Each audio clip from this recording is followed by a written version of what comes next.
함께 성경 말씀 보도록 하겠습니다. 오늘 여러분들과 함께 볼 성경의 말씀은 요한복음 13장 18절부터 38절까지 말씀 중에서 13장 18절에 기록되어 있는 한 절의 말씀만 여러분들과 다 함께 봉독하도록 하겠습니다. 요한복음 13장 18절의 말씀 화면에 띄었습니다. 다 함께 봉독합니다. 내가 너희 모두를 가리켜 말하는 것이 아니니라. 나는 내가 택한 자들이 누구인지 알미라. 그러나 내 떡을 먹는 자가 내게 발꿈치를 들었다 한 성경을 응하게 하려는 것이니라. 아멘. 자, 우리는 계속해서 이 유다의 말씀을 여러분들과 함께 살피고 있습니다. 오늘은 이 유다의 말씀 속에서 우리가 지금 방금 읽었던 요한복음 13장 18절의 말씀에 보니까 이 발꿈치라라는 이와 같은 말씀이 나옵니다. 그러면 이 발꿈치를 지금 요한이 왜 이 말씀, 유다의 배신과 같은 그와 같은 성경의 말씀 속에서 왜 갑자기 이런 말씀을 기록하였을까요?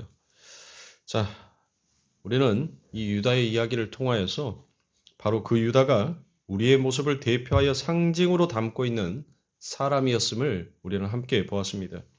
우리가 바로 이 세상의 힘과 권세를 위해서 예수를 이용하려고 했던 자들이었고 우리가 자기들의 기대에 부응하지 못하는 예수를 판 자들이었으며 또 우리가 그분을 십자가에 못 박았던 자들이었고 우리가 바로 유다처럼 그렇게 죽어 마땅한 자다라는 것을 여러분들과 함께 살폈습니다. 그래서 오늘은 예수님께서 인용하신 시편 41편의 말씀을 가지고 이 유다의 이야기를 여러분들과 한번 나눠볼까 합니다. 우리에게 부어진 하나님의 풍성한 그 은혜가 무엇인지를 여러분들과 함께 이제 살피도록 하겠습니다.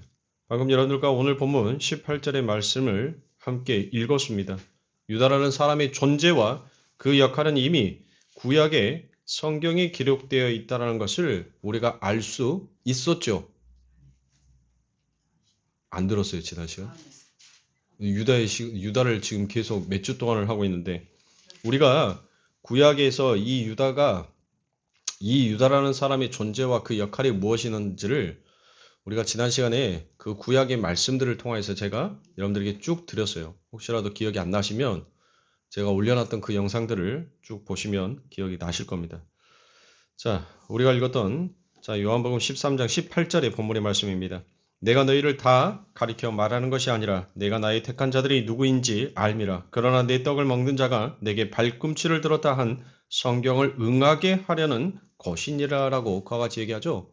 그래놓고 예수님께서 뭘 합니까? 떡을 찍어서 주시기까지 하죠. 누구에게? 그렇죠. 지금 현재 유다의 이야기를 하고 있으니까. 근데 이것은 주님이 다윗의 시인 시편 41편을 인용하신 말씀이더란 거예요. 자, 그러면 시편 41편 9절의 말씀으로 가봅니다. 나의 신뢰하는 바 내 떡을 먹던 나의 가까운 친구도 나를 대적하여 그 발꿈치를 들었나이다 라고 그와 같이 이야기합니다. 자, 시편은 여러분들 총 몇 권으로 나누어져 있습니까? 5권이죠. 네.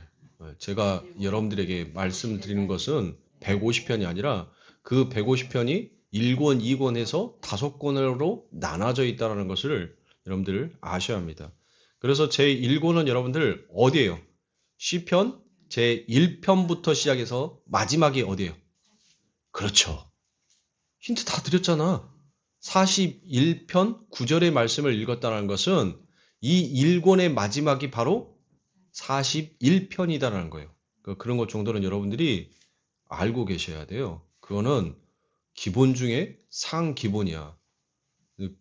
그런 기본을 말씀을 드려야 한다는 것이 여러분들 이런 것들은 우리가 성경책을 읽으면서 그냥 단순히 하나님의 말씀만 읽을 것이 아니라 여러분들 그 말씀 위에 보면 짧게 요약이 되어 있어요.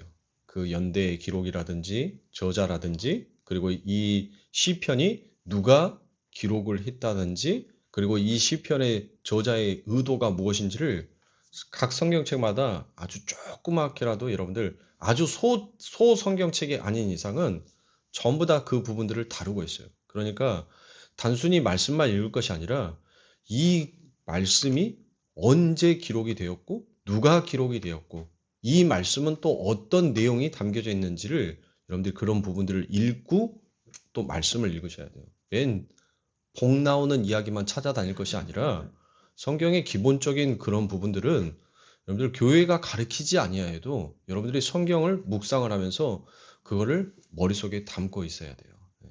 그래야지 또 보는 성경책 역시도 재밌습니다. 자, 시편 1권은 여러분들 하나님의 언약을 확인하는 시편들이다라고 그와 같이 얘기를 합니다. 그래서 하나님은 시편 1권을 통하여서 하나님께서 여자의 후손인 메시아를 보내셔서 그 백성들을 구원하시겠다라고 말씀하신 당신의 언약을 확인시켜 주더란 것입니다. 여러분도 아시다시피 구약에서 그 메시아를 예표하는 대표적인 인물이 여러분들 누구입니까? 지금 이 시편의 이 1권의 저자가 누구이죠? 그렇죠. 네, 다윗입니다. 그래서 이 시편 1권 41편 모두 다윗의 시다라고 그와 같이 기록이 되어 있어요. 우리는 그러한 다윗의 시편들을 보면서 하나님의 언약이 예수 그리스도의 삶을 주관하셨던 것처럼 하나님의 언약이 메시아를 상징했던 그 인물인 다윗과도 함께 했다는 것을 우리는 알 수 있다는 것입니다. 시편 22편 같은 것을 보면 다윗의 삶과 여러분들 예수 그리스도의 삶이 아주 정확하게 일치하는 것을 우리는 알 수 있죠. 잘 보시면 시편 제1권의 첫 번째 시편과 마지막 시편이 여러분들 같은 어구로 시작이 되어 있다는 것을 여러분들 알아야 합니다. 같은 어구로. 그러니까 여러분들 이 구조를 무슨 구조라 하겠어요? 자, 위에 빵과 밑에 빵에 그 가운데 내용을 확 집어넣어서 이게 뭐? 이걸 무슨 구조? 샌드위치 구조. 수미일치법이라고 얘기했죠. 그건 뭐예요? 지금 위에 빵과 밑에 빵이 무엇인지를 이 내용을 더욱더 크게 부가시키기 위해서 그 가운데에다가 여러분들 내용을 첨부해서 넣은 거예요. 그러면 자, 시편 1편 1절에 여러분들이 좋아하시는 구절이 있어요. 어떤 구절이 있을까요? 그래요. 복에는 아주 그냥 기똥차다니까요. 자, 복 있는 사람은 어디에 깨를 쫓지 않아? 그렇죠. 악인의 길을 쫓지 아니하며 죄인의 길에 서지 아니하며 오만한 자의 자리에 앉지 아니하고라고 되어 있어요. 그러면 여러분들 이게 지금 위에 빵이죠. 위에 빵. 그러면 이제 밑에 빵이 있어야 될 거 아니에요. 햄버거 안 드셔보셨어요? 제가 사드릴게요. 그러면 4월 5일 부활절 때 내가 우리 점심 때 내가 햄버거 사드릴게. 그리고 바로 주면은 먹지 말고 이게 어떻게 생겼는가, 어떤 것이 들어가 있는가 한번 관찰을 하고 드셔보세요. 자, 위에 빵에는 뭐가 있어요? 시편 1편 1절의 말씀. 복 있는 사람은 나는 이 말이 들어가 있어요. 그러면 여러분들 자, 시편 41편 1절에는 어떤 말이 써져 있는지 한번 보시란 말이에요. 자, 빈약한 자를 공고하는 자가 뭐가 있다? 복이 있음이며 재앙의 날에 여호와께서 저를 건지시로다라고 그와 같이 말씀을 하고 있습니다. 자, 여러분들 둘 다 어떤 말로 시작해요? 어떤 말로? 복이 있는 사람, 복이 있음이야. 여러분들 그와 같이 그렇게 시작을 하죠? 그렇게 둘 다 똑같아요. 히브리어로 이것을 복이 있는 사람을 바로 아실의 하이시라라고 얘기합니다. 아실의 하이시. 그 말을 직역을 하면 그 사람의 복이여라는 뜻이에요. 그 사람의 복이여. 복이 있는 자여라는 그와 같은 뜻이란 말이에요. 이렇게 시편 1권은 진정한 복 있는 자, 누구를 예표하겠어요?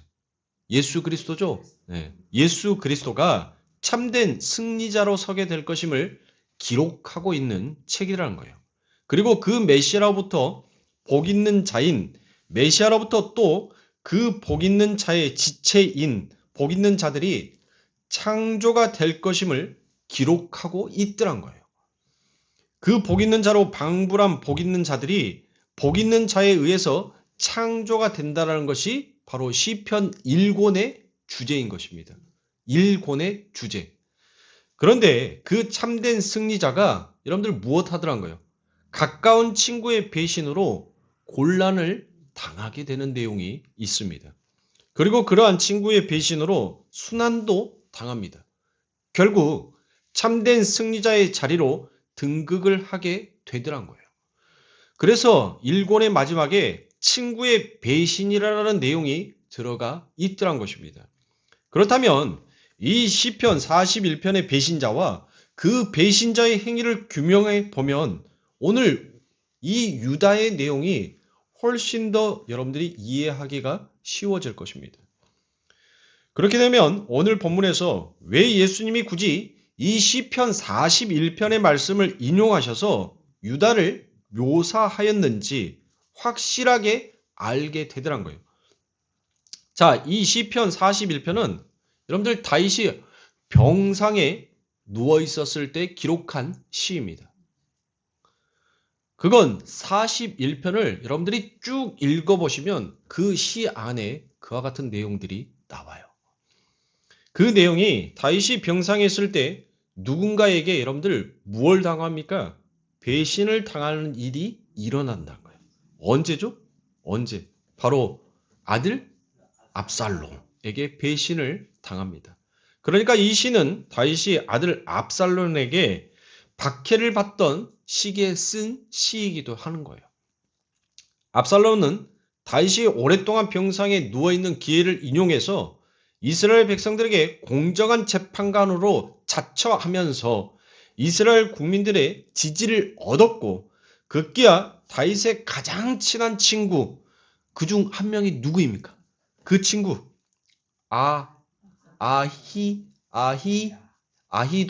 아히도벨이죠. 아히도벨과 함께 이 압살롬이 뭘 일으켜요? 반역을 일으킨단 말이에요.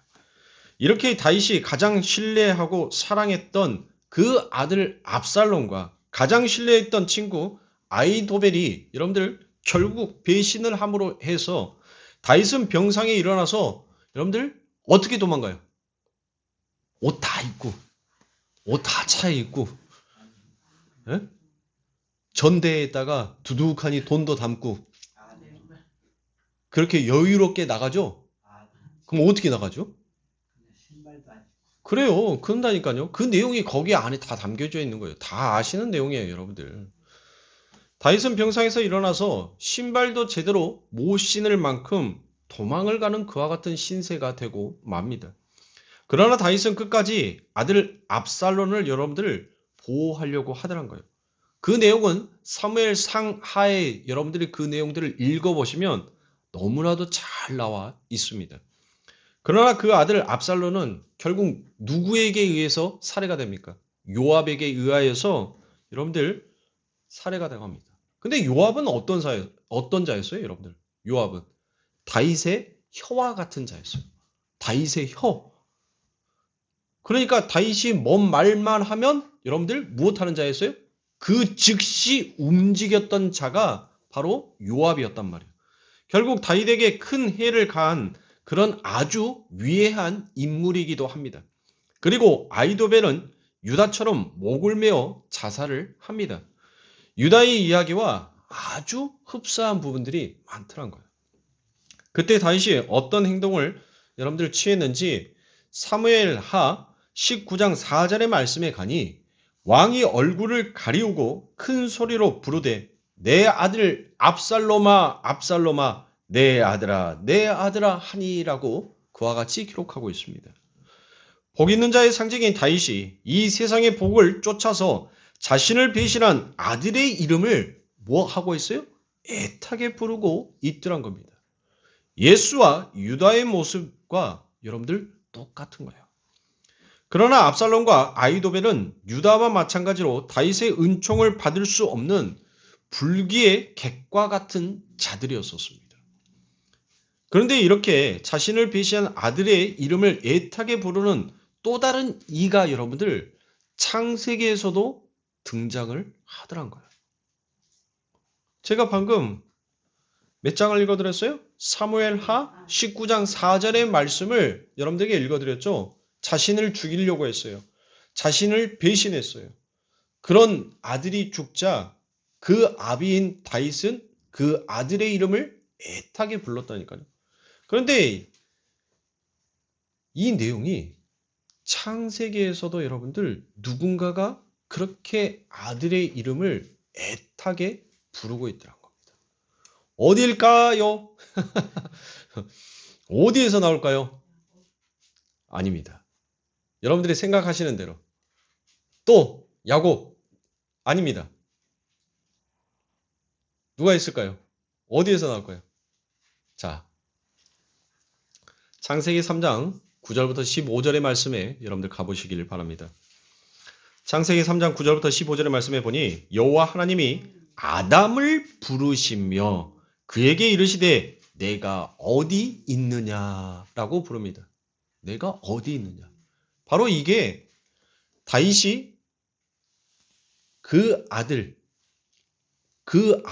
이름을 애타게 부르는 것과 똑같은 거예요. 지금 하나님께서 아담을 불러요. 애타게 부르고 있더라고요. 아담아, 아담아 하고 하나님이 지금 그를 부릅니다. 그러면서 10절에 가로되 내가 동산에서 하나님의 소리를 듣고 내가 벗었음으로 두려워하여 숨었나이다. 가라사대 누가 너의 벗었음을 내게 고하였느냐? 내가 너더러 먹지 말라 명한 그 나무 실과를 내가 먹었느냐? 아담이 가로되 하나님이 주셔서 나와 함께하게 하신 여자 그가 그 나무 실과를 내게 주므로 내가 먹었나이다.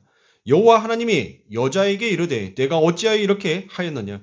여자가 가로되 뱀이 나를 꾀므로 내가 먹었나이다. 여호와 하나님이 뱀에게 이르시되 내가 이렇게 하였으니 내가 모든 육축과 들의 모든 짐승보다 더욱 저주를 받아 배로 다니고 종신토록 흙을 먹을지니라. 내가 너로 여자와 원수가 되게 하고 너의 후손도 여자의 후손과 원수가 되게 하리니 여자의 후손은 내 머리를 상하게 할 것이요 너는 그의 발꿈치를 상하게 할 것이니라 하시고라고 그와 같이 얘기합니다. 자, 압살롬의 이야기에서 등장하는 내 아들 압살롬아, 내 아들 압살롬아 하는 아버지의 부르심과 발꿈치라는 단어가 여러분들 동일하게 여기 등장을 하고 있더란 겁니다. 자, 이 성경에서 이 발꿈치라는 단어가 여러분들 딱 4번 등장을 해요. 4번. 그 많은 구절들 속에서 이 발꿈치라는 말이 딱 4번 등장하더란 겁니다. 자, 그 4번이 어디에서 나온가 하니 창세기 3장 15절에서 나옵니다. 그러면 창세기에서 또 하나 나와요. 어디에서 나올까요? 유다요? 쌍둥이? 에서와 야곱의 이야기에서 나오죠? 그렇죠. 야곱이 에서의 발꿈치를 잡았다라는 그 말에서 여러분들 또 한 번 등장을 합니다. 그리고 여러분들과 함께 읽었던 시편 41편 9절의 말씀 있죠? 거기에서 나오고 우리가 지금 여러분들과 함께 보고 있는 이 유다의 이야기를 가리키고 있는 요한복음 13장 18절의 말씀에 여러분들 이와 같이 이 발꿈치라는 단어가 딱 4번 등장을 하더란 거예요. 자, 하나님을 배신하고 스스로의 힘으로 하나님처럼 되어 보겠다고 나선 압살롬과 같은 아담을 하나님께서 애타게 부르시더란 겁니다. 그런데 여기서는 그 배신자, 그 아담의 살 길이 여러분들 무엇했어요? 아담이 여러분들 죄를 지었어요. 그런데 아담이 그 생명나무, 선악과의 나무에다가 여러분들 그 목을 매달아서 자기 스스로 자결을 했습니까? 내 죄는 내가 짊어지고 간다라고 여러분들 그와 같이 했냔 말이에요. 아니더란 거예요. 그런데 여러분들과 방금 제가 이야기했던 이 압살롬과 아이도벨은 여러분들 어떻게 했어요? 그들이 살 수 있는 길을 제공해 주지 않으셨다는 거예요. 사망에 처하게 되지만 창세기에서의 아담에게는 살 수 있는 기회가 여러분들 주어지고 있더란 겁니다. 그 기회는 여자의 후손이 발꿈치로 죄의 세력의 머리를 밟아 부수심으로 말미암는 기회더란 거예요. 바로 그것이 무엇이겠습니까? 십자가를 가리킨 거죠. 예수 그리스도께서 여러분들 무엇으로 그 머리를 부숴요? 십자가로 그의 머리를 부숴버리잖아요. 자, 마귀의 세력은 예수님을 밟아서 그분의 머리를 부수려 시도를 하게 될 것이지만 결국에는 그 일이 예수님의 발꿈치에 마귀의 세력의 머리가 부수어지는 결과로 귀결이 되고 말더란 것이에요. 그게 바로 창세기 3장 15절의 말씀 아닙니까? 그 창세기 3장 15절의 말씀을 여러분들 우리가 원시복음이다라고 그와 같이 여러분들에게 말씀을 드렸으니까. 자, 성경의 발꿈치라는 단어가 여러분들 아케부라고 돼요. 아케부. 여러분들이 우리 발 뒤꿈치를 뭐라고 해요? 거기가 끊어지면 여러분들 걸을 수 있어요, 없어요? 없죠. 거기를 아킬레스건이라고 하죠. 아킬레스건. 자, 이 발꿈치를 우리가 아케부라고 얘기합니다. 자, 창세기 3장 15절의 발꿈치. 두 번째로 야곱과 에서의 이야기에서의 발꿈치. 야곱이 에서의 발꿈치를 잡고 에서의 발꿈치를 야곱이 무력하게 만드는 모양이 여러분들 그와 같이 붙어 있다는 것입니다. 그런데 이 네 번 다 여러분들 대반전의 이야기가 주어집니다.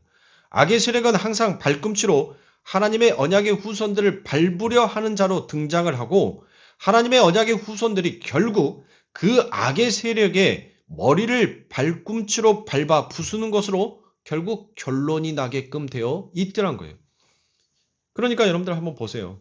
뱀, 에서, 압살론 모두 발꿈치를 들어서 자신이 섬겨야 할 자를 밟으려 하다가 결국 무엇하게 됩니까? 자신이 그 상대의 발꿈치에 밟히게 된 자로 성경은 등장을 시키더라고요. 그러니까 이게 대반전이라는 거예요. 여기서 시편 41편의 발꿈치를 들어라는 이 어구는 그가 발꿈치를 크게 만들었다라는 그와 같은 의미입니다. 그러니까 발꿈치를 들었다. 여러분들 들다라는 그 말이 그가 발꿈치를 크게 만들었다는 말이에요. 그러니까 이 발꿈치를 들다라는 이 말을 직역을 하면 그 말은 종이 주인을 차버리고 큰 발로 차버리고 도망을 하는 모습에서 따온 표현이란 거예요. 그러니까 발꿈치를 들다가 뭐라고요? 방금 지질이 설명하니까 다들 자, 종이 주인이 시키는 일을 가서 그 여러분들 발꿈치를 움직여서 해야 할 종이 오히려 그 발꿈치를 들어서 뭐 하려고 하더란 거예요? 종이 주인을 차버리려고 하더란 거예요. 차버리려고. 그래서 루터는 그 어구를 그가 발로 그를 밟았다라고 그것을 번역을 하기도 했습니다. 자, 정리를 하면 이겁니다. 언약의 후손은 이 세상에서 악의 세력의 발꿈치에 밟히는 모습으로 당하게 되는데 결국 그것이 하나님의 뜻 안에서 승리로 오히려 귀결이 되고 말더란 것이에요. 성경이 메시아를 배반하는 세상 세력을 상징하는 압살론을 여러분들 어떻게 묘사하는지 사무엘하 14장 25절의 말씀에 가보면 다음과 같이 나옵니다. 온 이스라엘 가운데 압살롬 같이 아름다움으로 크게 칭찬받는 자가 없었으니 저는 발바닥부터 정수리까지 흠이 없음이라라고 그와 같이 얘기합니다. 압살롬은 이스라엘에서 가장 여러분들 잘생기고 잘난 사람이었었어요. 잘생기고 똑똑하고 지혜가 있었으며 지도력까지 갖춘 바로 그와 같은 인물이 바로 압살롬이었습니다. 오죽하면 성경이 그를 가리켜서 못했다고요? 발바닥부터 정수리까지 흠이 없었다라고 할 정도였어요. 흠이 없었다 할 정도. 그러한 자가 아버지를 배신하고 스스로가 왕이 되어보겠다라고 나서더란 것입니다. 그게 바로 뭐예요? 오늘 본문에 나오는 유다의 모습이라는 것입니다. 그 잘난 유다, 그 잘난 바리새인들, 여러분들 그가 뱀과 아담이었다는 거예요. 아울러 그 모습은 하나님마저 종으로 부려서 자신들의 목적을 성취해내려 하는 목이 곧은 곧 우리의 모습이기도 하더란 겁니다. 창세기 3장 1절이 에덴 동산의 뱀을 가리켜서 여러분들 가장 강교하다라고 그와 같이 얘기를 하죠. 강교하다는 말은 여러분들 교활하다는 그와 같은 뜻이 아니에요. 제가 분명히 여러분들 이 강교하다라는 말을 그 안에 여러분들 무슨 뜻이 담겨져 있다라고 설명을 해드렸어요. 아마 기억 안 나실 겁니다. 오래돼서. 강교하다는 뜻은 여러분들 교활하다는 뜻이 아니에요. 이 강교하다를 히브리어로는 아룸이라고 되어 있습니다. 아룸. 이 아룸이라는 것은 현명하다, 지혜롭다라는 그와 같은 단어로 그 단어가 쓰일 때가 더 많아요. 그런데 사람들이 자꾸 뱀을 여러분들 교활한 짐승, 강교한 짐승, 부정적인 의미로 여러분들 그것들을 자꾸 사용하니까 뱀 그건 강교한 자, 교활한 자로 여러분들 그렇게 인지를 해요. 근데 그거는 부정이란 말이에요. 부정.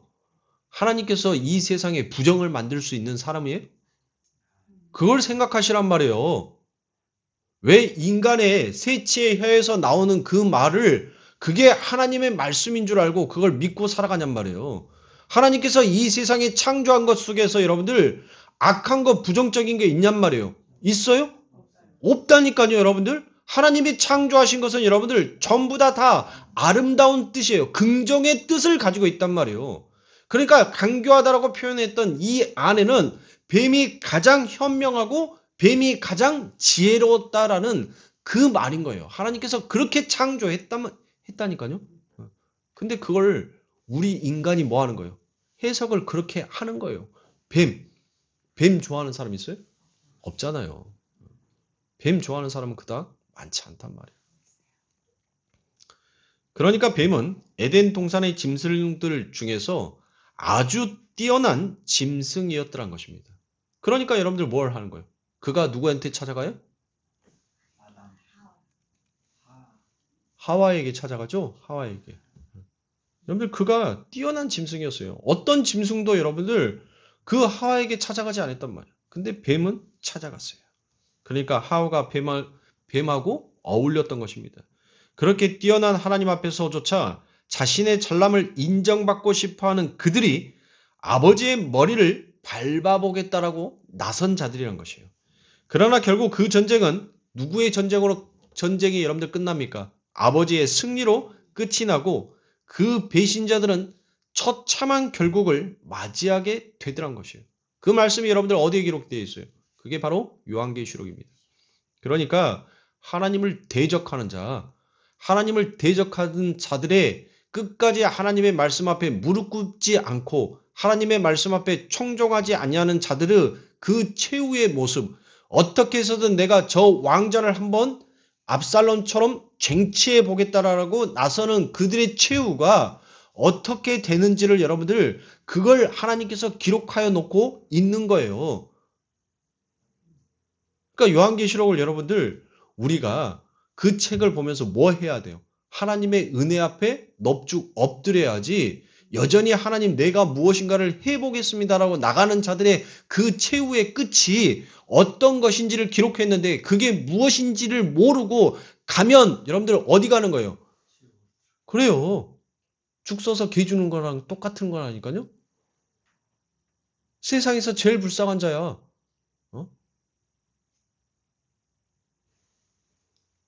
그래서 우리는 하나님의 은혜로 돌아가야 하는구나를 그 요한계시록의 말씀을 통해서 여러분들 깨닫고 알아야 하는 것입니다.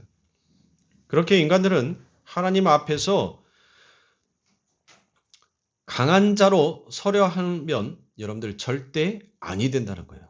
우리의 약함에서 하나님의 강함이 드러나야 하는 것이지 여러분들 그것이 하나님께서 이 세상을 창조한 창조의 질서다라는 것을 하나님은 성경의 말씀들을 통하여서 여러분들 그걸 다시 한번 우리들에게 듣게 하여 주고 있더란 겁니다. 그것이 바울 신학의 중요한 여러분들 축인 거예요. 그게 축이에요. 바울의 여러분들 모든 바울 신학의 바울이 저서한 모든 책의 저서는 바로 그 축을 중심으로 그가 모든 하나님의 말씀을 집현했단 말이에요. 기록했다니까요. 그러니까 이 바울의 축이 뭐예요? 뭘 해야 된다? 우리의 약함에서 하나님의 강함이 드러나야 하는 것이 그것이 창조의 질서다라는 거예요. 그래서 여러분들 약할 때 강함이 되시는 주라는 그와 같은 찬양이 있지 않습니까? 네. 인간이 하나님 앞에서 아름답고 지혜롭고 용감하고 유명한 자로 서게 되면 곧바로 타락의 길로 접어들게 되는 겁니다. 그래서 성경이 하나님의 심판의 근거로 거인, 네피림, 유명한 자, 용사를 지목하고 계시더란 거예요. 창세기 6장에 가면 여러분들 그 내용이 나오죠. 창세기 6장 4절부터 8절입니다. 당시의 땅에 네피림이 있었고 그 후에도 하나님의 아들들이 사람의 딸들을 취하여 자식을 낳았으니 그들이 용사라 고대 유명한 사람이었더라. 여호와께서 사람의 죄악에 세상의 관영함과 그 마음의 생각의 모든 계획에 항상 악할 뿐임을 보시고 땅 위에 사람 지으셨음을 한탄하사 마음에 근신하시고 가라사대 나의 창조한 사람을 내가 지면에서 쓸어버리되 사람으로부터 육축과 기는 것과 공중의 새까지 그리하리니 이는 내가 그것을 지었음을 한탄함이니라 하시니라. 그러나 노아는 여호와께 은혜를 입었더라 라고 되어 있습니다. 자, 하나님 앞에서 네피림, 거인, 유명한 자, 용사 그러한 자들이 생기자 하나님이 이 세상에 사람의 죄악이 관영함을 보시고 이제 무엇 하시더란 거예요? 싹 쓸어버리겠다라는 그와 같은 생각을 갖게 되더란 것입니다. 그런데 그 중에 하나님의 은혜를 입은 노아만이 하나님에 의해 여러분들을 무엇 하더란가요? 건짐을 받더란 것입니다. 요게 오늘 우리 본문에 그래도 이렇게 여러분들 반복되어져 나오고 있더란 거예요. 어쩌면 여러분들 성경 전체 이야기가 바로 이 이야기인 거예요. 이 이야기. 이 이야기를 하나님께서 우리들에게 해주고 있는 것입니다. 하나님의 백성은 하나님 앞에서 용사요, 유명한 자요, 아름다운 자로 서는 것이 아니라 자신이 무엇 때문에 하나님 앞에 고백하는 거예요? 나의 약함을 고백하는 거예요. 나의 티끌을 하나님 앞에 고백하는 거예요. 나는 아무것도 아닌 자다라는 것을 여러분들 하나님 앞에 우리가 바치우는 거예요. 그게 바로 하나님 앞에 순종하는 자로 서게 되는 것이라는 거예요. 그걸 자기 부인이다라고 그와 같이 얘기합니다. 그걸 자기 부인이다라고 얘기하는 거예요. 근데 교회 안에서 여러분들 다 자기를 드러내려고 하잖아요. 전부 다 교회 안에서 어떤 자가 되고 싶어요? 여러분들 전부 다 레피림이 되고 싶어하고 거인이 되고 싶어하고 유명한 자가 되고 싶어하고 용사가 되어지고 싶어 하더란 거예요. 왜요? 왜 교회 안에서 여러분들 이와 같은 것들이 되어지고 싶습니까? 바로 자신을 인정받고 싶어 하는 거예요. 그게 인간 안에 갖추어져 있는 모든 죄의 본성인 겁니다. 그러니까 성경책을 보면서 여러분들 뭐 하는 거예요? 내 죄를 깨닫지 못하면 그가 어리석은 자인 거예요. 그가 어리석은 자인 거예요. 나는 죄 없어. 나는 깨끗해. 나는 언제나 당당해. 라고 하는 자가 여러분들 그 자가 바로 바리새인이고 그 자가 독사의 자녀인 거예요. 그러니까 여전히 예수를 믿는다라고 입으로 예수 떠들고는 있지만 여러분들 그는 하나님의 백성이 아닐지도 모르는 겁니다. 그러니까 여러분들이 하나님의 말씀을 읽었을 때 그래 내가 바로 이런 티끌이었고 내가 바로 유다였고 내가 바로 하나님을 대적하였던 압살롬이었고 내가 그 하나님께서 주셨던 그 지혜와 현명함을 무엇으로 써버리는 거예요? 나의 왕됨으로 사용해 보려고 했던 가장 강교한 자가 바로 나였구나. 그 뱀이 바로 나였구나라는 것을 여러분들 뭐 할 수 있어야 돼요? 깨달을 수 있어야 돼요. 내가 왕이 되고 내가 그들에게 인정받고 싶어하면 아무리 하나님의 자녀라 할지라도 뭐 하는 거예요? 그들을 내가 내 발로 밟아서라도 그 위에 쓰고 싶어 하는 자가 바로 나다라는 것을 가리켜서 하나님은 그 뱀을 들어서 쓰신 거라니까요. 이게 바로 하나님 사랑, 이웃 사랑을 하지 못한 자신만을 사랑하려고 하는 그 자들의 모습, 그들의 삶이 바로 이거다라는 거예요. 이거. 그들이 먹는 것도 뭐라는 거예요? 그들이 먹는 것도 하나님께서 주신 그 축복이 아니라 그들의 수고와 그들의 땀으로 먹어야 하는 여러분들 흙이란 말이에요. 흙. 그러니까 뭐 하는 거예요? 인간은 늘 먹어도 배고프잖아요. 물을 마셔도 목마르잖아요. 흙은 뭐 하니까? 흙은 물을 계속 저장해 줄 수가 없어요. 그 물은 이 흙은 여러분들 쑥 빨아들이고 난 다음에 그게 우리 안에서 계속 저장되어지는 것이 아니라 사라진다니까요. 소멸되는 거예요. 여러분들 한여름에 땅바닥에다 물 한 바가지 훅 찌그러 보세요. 금방 물이 있었는데 돌아서서 소변 한번 보고 나왔더니 흔적만 남아있어. 물 뿌렸던 흔적만. 없잖아요. 그러니까 우리 안에서 그 영생의 떡, 생명의 떡, 먹어도 배고프지 않고 마셔도 목마르지 아니하는 진짜 하늘의 떡, 하늘의 생명은 무엇이다라는 것을 그 뱀을 통하여서 여러분들 하나님께서 말씀하여 주고 있는 거예요. 그래서 하늘의 백성은 무엇을 먹고 사는 자인지를 여러분들 하나님께서 그들을 통하여서 이야기해 주신다니까요. 너희들의 수고로, 너희들의 노력으로, 너희들의 열심으로 그렇게 세상에서 인정받으려고 죽어라고 너희들 뛰지만 결국 너희들은 뭐라는 거예요? 너희가 먹은 것은 흙이고 결국 너희는 그 흙으로 인하여서 흙으로 돌아가는 것이 너희의 인생이다라는 것을 하나님께서 가르쳐 주는 거예요. 그러니까 이 세상 가운데서 아무리 여러분들 훌륭한 업적을 남겼다 하더라도 그들이 지금도 살아있어요? 어디 갔어 그들 다? 그러니까 이 세상에 아무리 유명한 자라 할지라도 이 세상에 아무리 용사라 할지라도 그 하나님의 말씀 앞에서 거스를 수 있는 자가 없다라는 것을 여러분들 보여준 거라니까요. 결국 너희들이 그 발로 나를 밟으려 했지만 결국 너희는 내 발에 의해서 다시 너희의 자리로 돌아갈 수밖에 없는 것이 그게 너희의 인생이다라는 것을 보여주는 거예요. 그러니까 뭐 해야 돼요?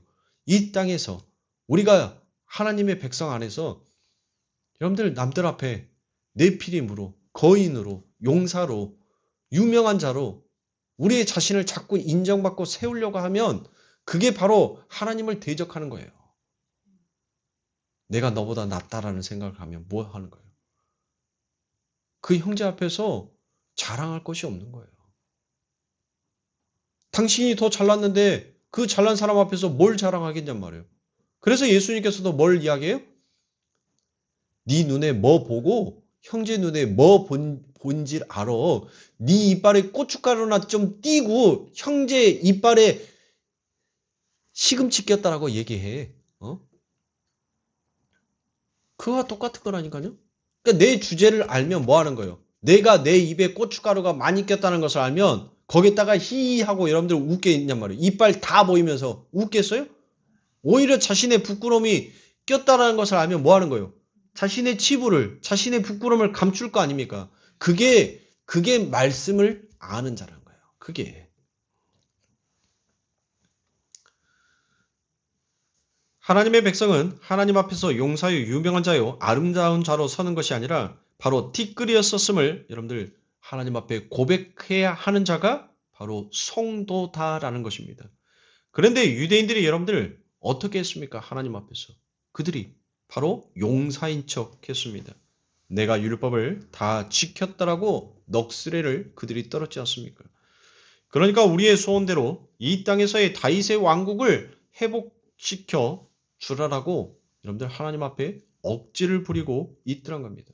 오히려 하나님 앞에 그렇게 윽박지르고 있더란 것이에요. 오늘날 우리들의 모습도 여러분들 별반 다르지 않더란 거예요. 여러분과 저의 모습이 못하고 있어요. 아, 나는 목사로서 수요 예배, 금요 예배, 주일 예배, 하나님의 말씀 선포했고, 기도했고, 또 성경책 읽었으니까 나는 다 할 것 다 했어. 그러니까 하나님 내 소원, 내 뜻 들어줘. 여러분들 그게 바로 하나님 앞에서 유명한 자로 쓰고 싶어하는 죄악됨이라는 거예요. 죄악됨. 그건 우리 성도님들도 마찬가지예요. 내 삶 가운데는 여러분들 전혀 하나님과 반대의 길로 걸어가면서 나는 수요 예배 드렸고 새벽 기도에 나와서 기도했고 나는 하나님 앞에 헌금도 했고 교회에 무슨 일 있으면 봉사도 했으니까 나는 할 거 다 했으니까 하나님 내 삶 가운데 복 줘. 그런데 그 하나님이 내게 복을 안 주네? 그러니까 하나님 앞에 윽박질러. 그게 바로 죄였음을 우리가 하나님 앞에 회개할 수 있는 심령이 되어야 되는 거예요. 그게 왜 죄인지를 아직도 모르는 사람은 여러분들 하나님께서 꼭 그 삶 가운데 경험시켜 줄 겁니다. 그가 하나님의 백성이며. 그러니까 여러분들 결국 그 유대인들이 그 하나님 앞에 여러분들 억지를 부리면서 윽박을 지르자 그 하나님께서 그들의 소원과 그들의 뜻을 이루어주지 아니하자 그들이 여러분들 결국 무엇했어요? 예수님을. 그 주님을 로마에 팔아버리지 않습니까? 자신들의 요구를 들어주지 않는 자는 그가 하나님일지라도 용서할 수 없다는 거예요. 그러니까 여러분들 그 야곱의 삶, 그 야곱의 삶을 여러분들 성경 속에 등장하는 뭐 수없이 많은 인물들 다 놔두고라도 여러분들 아브라함과 이삭과 야곱의 삶을 보시란 말이에요. 그리고 오늘 말씀 속에서 등장하는 다윗의 모습을 보시란 말이에요. 그 다윗의 삶과 압살롬의 아히도벨, 유다, 아담, 뱀 이들의 모습을 보면서 여러분들 비교를 한번 해보시란 말이에요. 나는 과연 어느 쪽에 서 있는지. 그러면 우리가 하나님 앞에 구해야 할 것은 무엇인지를 여러분들 조금 더 명확해지지 않겠습니까? 내가 마치 주님을 도울 수 있는 사람처럼 대단한 자리에 올라앉아서 그분의 일을 거둘 수 있는 자처럼 주님은 우리의 도움이 없이는 아무것도 할 수 없는 자처럼 여러분들 그와 같이 여기고 있다면 그야말로 우리가 바로 하나님 앞에 사단이요, 대적자요, 뱀과 같은 자다란 거예요. 하나님은 우리가 있으나 없으나 이 세상이 존재하나 존재치 않으나 하나님은 뭐 하는 거예요? 하나님은 하나님의 일을 하시는 분이에요. 그러니까 내가 하나님 앞에서 대단한 존재다라고 착각하면 안 되는 거예요. 나는 하나님 앞에서 어떤 자예요? 하나님이 훅 하고 불면 축 하고 날아갈 수밖에 없는 자가 나라는 거예요. 그러니까 우리는 뭘 할 수 있어야 돼? 주제 파악할 수 있어야 돼요. 오늘날 신앙생활 하는 사람들 하나님을 믿는다라고 여러분들 성경책 옆구리에 끼고 다니는 사람들 그건 저와 여러분들을 다 포함해서 다 들어가 있어요. 우리는 하나님 앞에서 뭐 할 줄 알아야 돼요? 진짜 하나님의 말씀을 알면 주제 파악을 할 줄 알아야 돼요. 우리의 주제가 어디인지를 여러분들 그 주제 파악을 할 줄 아는 자는 그 하나님의 말씀으로 여러분들 돌아가게끔 되어 있어요. 근데 내 주제 파악이 안 되니까 여러분들 뭐 하는 거예요? 자꾸 뭐 하려고 하더라고요? 하나님을 무능한 하나님처럼 생각하더란 거예요. 내가 하나님 앞에 헌금해야지. 그래야지 우리 하나님이 조금 더 맛난 거 사 먹을 수 있겠지. 내가 헌금 조금 해야지. 내가 헌금을 해야지 교회 재정이 세워지고 그 교회가 그 돈으로 인해서 굴러갈 수 있겠지. 이 세상은 돈이 있어야지 뭘 할 수 있는 세상이니까. 여러분들 그렇게 생각하고 있다면 큰 오산이라니까요. 하나님은 무에서 유를 창조하실 수 있는 분이 우리 하나님이세요. 우리가 진짜로 우리 마음 가운데 진짜로 하나님을 의지하는 그 심령, 그 마음이 있다면 하나님은 여러분들 하나님의 영광을 드러내기 위해서라도 엄청난 일들을 하시는 분이라니까요. 근데 우리가 그 하나님을 신뢰하지를 못해. 100%. 그러니까 우리들의 삶 가운데 여러분들 늘 두 마음을 갖고 사니까 늘 우리들의 삶이 평안하지가 않은 거예요. 그들이 주님을 향해서 발꿈치를 든 자들이란 것입니다. 주님보다 내가 더 소중하고 주님의 영광보다 나의 영광이 더 소중하고 주님보다 내가 더 강해야 하고 주님보다 내가 더 영광을 받아야 한다라는 그 나의 야망이 주님의 말씀 앞에서도 여러분들 전혀 꺾어지지가 않으니까 무엇하더란 거예요? 그 발꿈치를 들어 여러분들 밟으려고 하더란 거예요. 그런데 우리 주님이 밟히는 그와 같은 주님이 아니더란 겁니다. 우리가 감히 우리의 발을 크게 만들어서 그 주님을 밟은다 해서 그렇게 밟힐 수 있는 주님이 아니라는 거예요. 그런데 하나님의 택한 백성들은 그 상태에서 하나님의 부르심을 받게 됩니다. 반면에 유기된 자들은 그러한 교만으로 여러분들 계속 달려가게끔 하나님이 뭐 하더란 거예요? 두시더란 거예요. 그러니까 여러분들에게 하나님의 형벌이 여러분들 어떤 게 형벌이에요? 여러분들의 삶 가운데에서 고난이 오는 것은 오히려 축복인 거예요. 그런데 여러분들이 죄를 짓고 있어. 근데 하나님께서 계속 지어? 계속 지어? 라고 여러분들 한다면 뭐 하는 거예요? 여러분들 그때부터는 심각해져야 되는 거예요. 심각해져야 된다니까요. 하나님의 형벌은 무엇 하더란 거예요? 내버려 두더란 거예요. 로마서에 나오잖아요. 너희가 정말 하나님의 택한 자녀이면 너희에게 징계와 징벌이 오겠지만 너희가 하나님의 택한 자가 아니면 하나님께서는 여러분들 뭐 한다고요? 그 죄 가운데 두신다라고 얘기하잖아요. 두신다고. 그대로 두신다니까요. 그러면 죄 가운데 그대로 두면 여러분들 결국 그대로 가는 곳은 어디예요? 그래요. 사망이라니까요. 죄의 싹은 사망이라고 얘기하니까 결국 그들을 사망으로 달려가게끔 놔두더란 거예요. 근데 하나님께서는 당신의 택한 백성들은 여러분들 무엇하더란 거예요? 그 사망으로 가지 않게끔 그들의 삶 가운데서 고난을 허락하시더란 겁니다. 순환을 허락하시더란 거예요. 그들이 이 세상의 짓밟힘을 그 세상의 발꿈치를 들어서 그들을 밟아버리는 같은 그와 같은 모습처럼 보이게끔 두시지만 결국은 그 끝은 그들이 그를 밟을 수 있는 자가 아니다라는 것이 여러분들 하나님께서는 들추어내더란 거예요. 그거를. 그러니까 내 삶 가운데 있어서 내가 하나님과 분리되어져 가는 그와 같은 삶을 사는데도 여전히 내 안에 그 죄에 대한 감각이 무감각해. 그러면 여러분들 뭐 해야 돼요? 그때부터는 심각하게 고민하셔야 됩니다. 심각하게 여러분들 하나님 앞에 묻고 또 물어야 되는 거예요. 그렇게 해서 뭐 해야 돼요? 하나님의 은혜의 옷으로 다시 돌아가야 하는 겁니다. 그래서 예수님께서 당신을 배신하고 노마에 당신을 팔아버린 이스라엘을 향하여서 여러분들 어떻게 말씀하십니까? 마태복음 23장 37절의 말씀에 가니 에루살렘아 에루살렘아 선지자들을 죽이고 내게 파송된 자들을 돌로 치는 자여 암탉이 그 새끼를 날개 아래 모음같이 내가 내 자녀를 모으려 한 일이 몇 번이냐. 그러나 너희가 원치 아니하였도다. 여러분들 에루살렘의 수도는 어디죠? 에루살렘의 수도. 오늘 본문의 제목, 오늘 성경의 제목이 뭐예요? 오늘 수요 예배 제목이 뭐냐고요? 아니 오늘 수요 예배 제목이 뭐냐니까 주보에 나와 있잖아요. 뭐라고 나와 있어? 유다라고 나와 있잖아요. 유다야 하고 왜 대답해 주는 사람이 하나도 없어. 오늘 진짜 오늘 여기까지만 하고 끝낼 거야 이제. 나도 재미없어서. 오늘 무지하게 팍팍하네 진짜. 자, 예루살렘의 수도가 어디예요? 그래요. 유다예요. 유다. 남유다의 수도. 그쵸?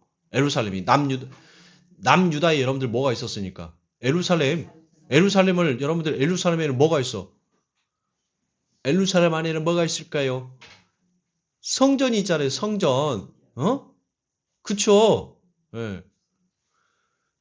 재미없어 이제. 나는 이제 막 오늘 말씀 마무리할 거야. 이제. 자, 주님께서 하나님의 백성들을 상징하고 있는 유다, 이스라엘을 부르시더란 겁니다. 유다야, 유다야.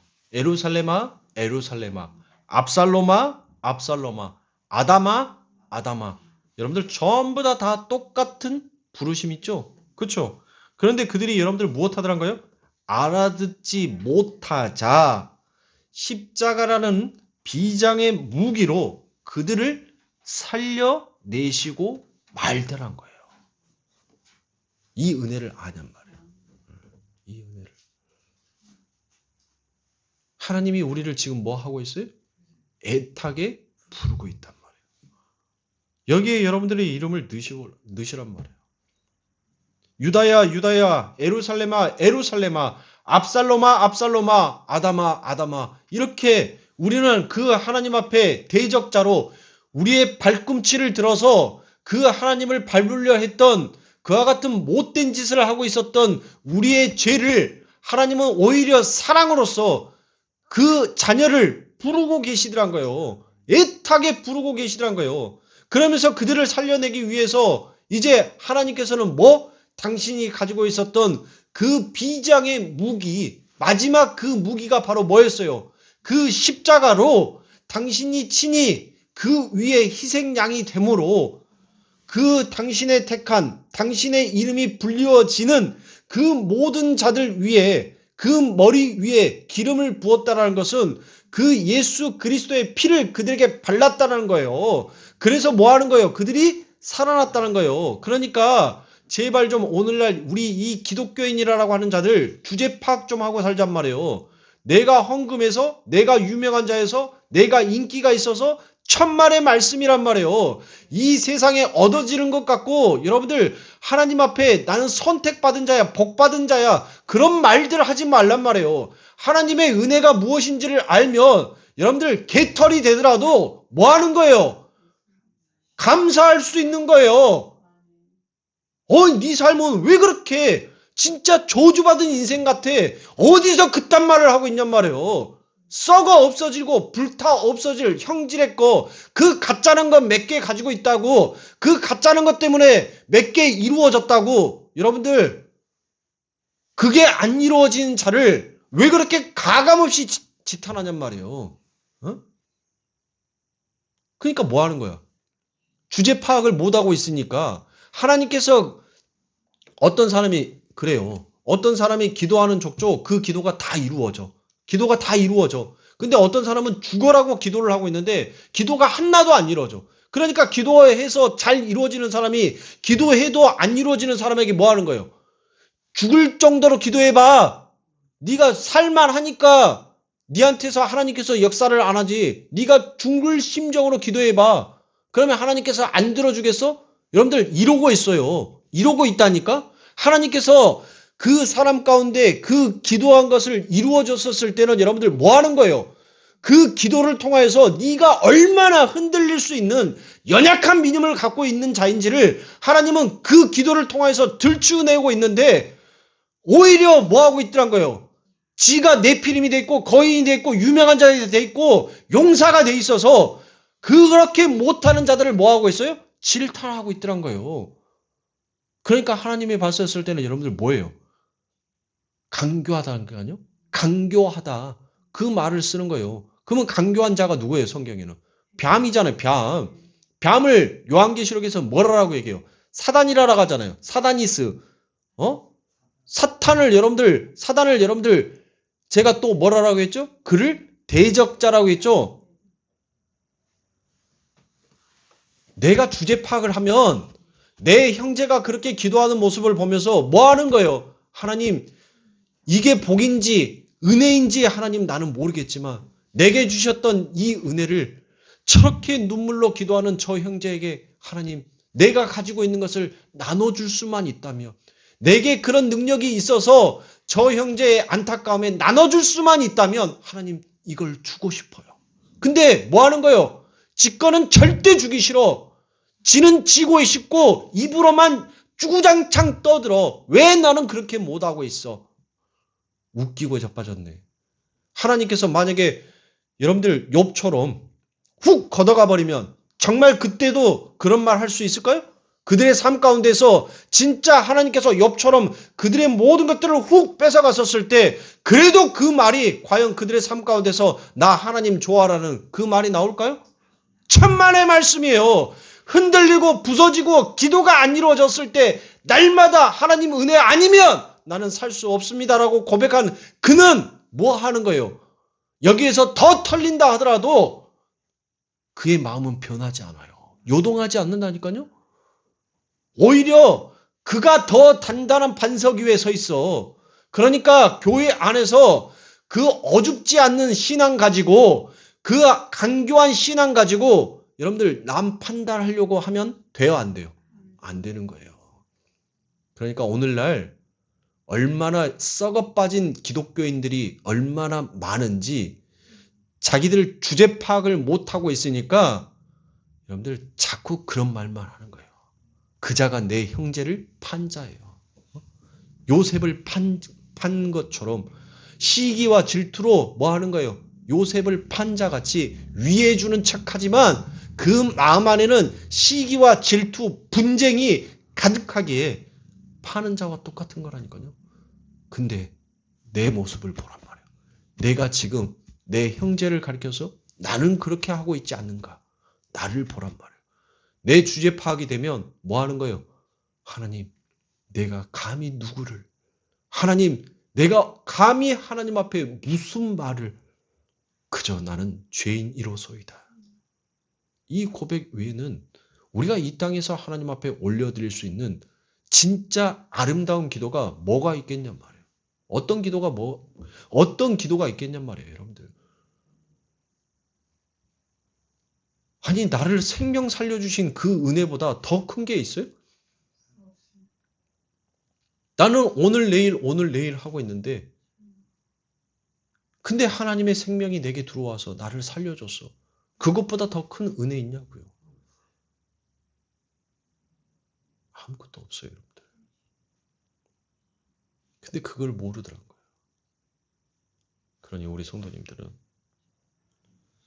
내가 정말 하나님 앞에 선택받은 자가 맞다면, 그래, 내 삶 가운데서 이 하나님의 은혜가 무엇인지를 안다면, 하나님, 이제 내 입에 정죄의 말이 아니라 그들을 향해서 용서할 수 있는 말이 나오게 해주세요. 라고 여러분들 그렇게 기도하는 거예요. 자꾸 정죄의 말을 한다는 것은 여러분들 뭐예요?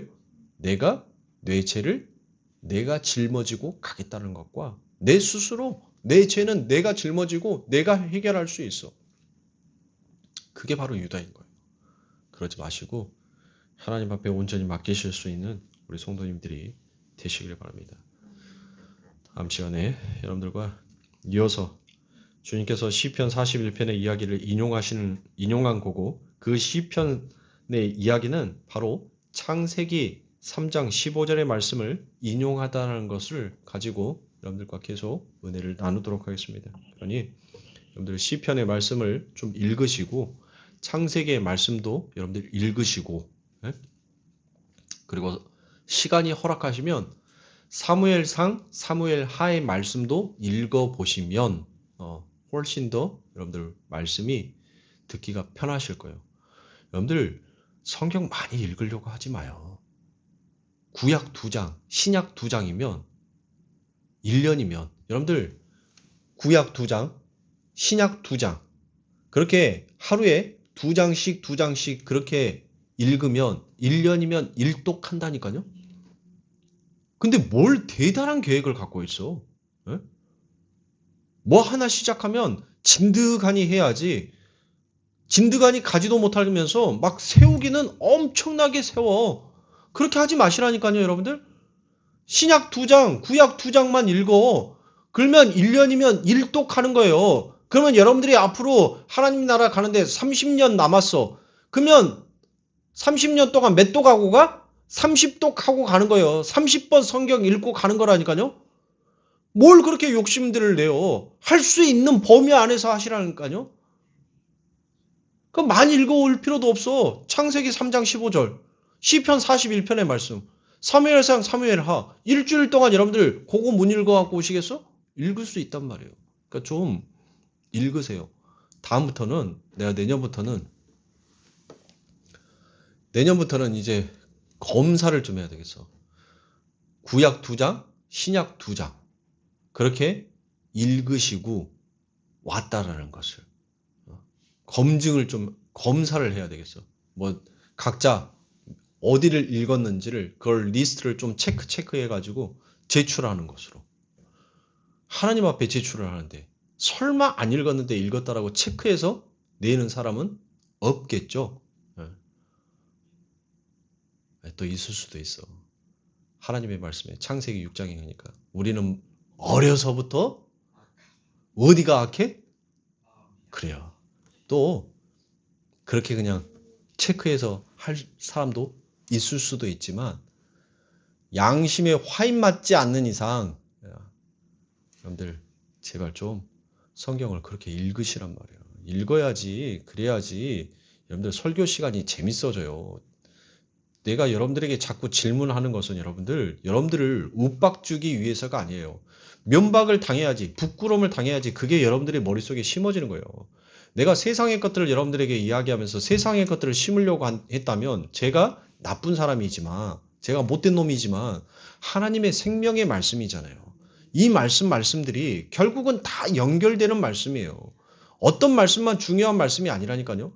성경에 기록되는 모든 말씀들이 다 중요한 말씀이에요. 그러니까 나는 여러분들에게 좀 이런 기본적인 것들은 설교 시간에 좀 기억했으면 좋겠다라고 생각을 해서 여러분들에게 자꾸 질문을 하는 거예요. 그 질문하는 것들을 여러분들이 대답하면서 틀려도 대답하면서 말해 주잖아요. 아유, 그것도 모르냐고. 면박당해서 그 순간은 부끄러울 수 있어. 그러나 그걸 통해서 내 머릿속에 하나가 남잖아요. 여러분들 제가 만약에 성경 공부 시킨다면 여러분들 이 핑계 저 핑계 대면서 결국 나올 사람만 나온다니까? 안 나와요. 그러니까 할 사람만 해. 다 하면 좋은데 결국은 나올 사람만 나와. 할 사람만 하는 거예요. 할 사람만. 그래서 저는 차라리 설교 시간에라도 들으니까 이거는 나온 사람이든 나오지 않는 사람이든 다 들으니까 그러니까 설교 시간에라도 조금 중요한 것들을 조금 기본적인 것들을 기억했으면 좋겠다라는 생각에 자꾸 질문을 던지는 거예요. 질문 던진다라고 아니 질문하지 말고 그냥 설교해라고 여러분들 그렇게 생각하지 마시고 교회는 누구 한 사람만을 위해서 목회자가 그렇게 끌고 갈 수가 없는 거예요. 그러니까 이왕이면 다 먹이고 싶지. 다. 나온 사람이든 나오지 않는 사람이든. 좀 그런 심정들을 이해하시고 좀 예배 시간에 오실 때 읽어가지고 오시면 여러분들이 재밌어. 내가 즐거운 게 아니라 나는 1시간 내내 떠들어야 되는 사람이니까 나는 괴로워요. 솔직히 말하면. 이 자리에 올라와 있으면 나는 괴롭다니까? 근데 여러분들은 들으니까 재밌잖아. 좀 읽어가지고 오시고 또 내가 이 부분 읽었는데 이게 기억이 나는데 하면서 여러분들 귀가 또 쫑긋해지고 그러니까 좀 그렇게 예배에 좀 그렇게 참여하는 예배. 우리 한국 교회의 설교는 너무 주입식 설교예요. 너무 목회자 혼자서 전부 다 가져다가 주입하는 설교. 근데 그런 설교들을 바꿔보려고 서서히 바꾸려고 토론식 설교로 바꿔보려고 자꾸 여러분들한테 질문을 하는 거예요. 그래서 제가 여러분들에게 말씀드렸죠. 내가 계획을 10년을 잡고 있다고. 10년 동안 내가 성경 일독해드리고 그리고 난 다음에 10년 뒤에 다시 한번 여러분들에게 다시 한번 했던 것을 다시 여러분들에게 해드리고 그러면 여러분들 저 내려와야 돼 이제. 그러면 얼추 내려와야 된다니까요. 그러니까 그때부터는 이제 토론식 설교가 되면 아니까 들었으니까 그게 맞는 거예요. 그게 어디 설교가 여러분들 목회자 혼자서 막 주입식으로 여러분들 얘기해. 그렇게 주입했는데 이 기독교의 역사가 100년이 넘었는데 왜 그렇게 교회에 다니는 사람들이 말씀의 정리가 안 돼 있냔 말이에요. 주입이 그 은혜가 아니라는 거예요. 그러니까 우리 성도님들 좀 말씀을 잘 읽으시고 그렇게 하나님 앞에 더욱더 나아가는 우리 성도님들이 되시길 주님의 이름으로 축원합니다. 기도하겠습니다.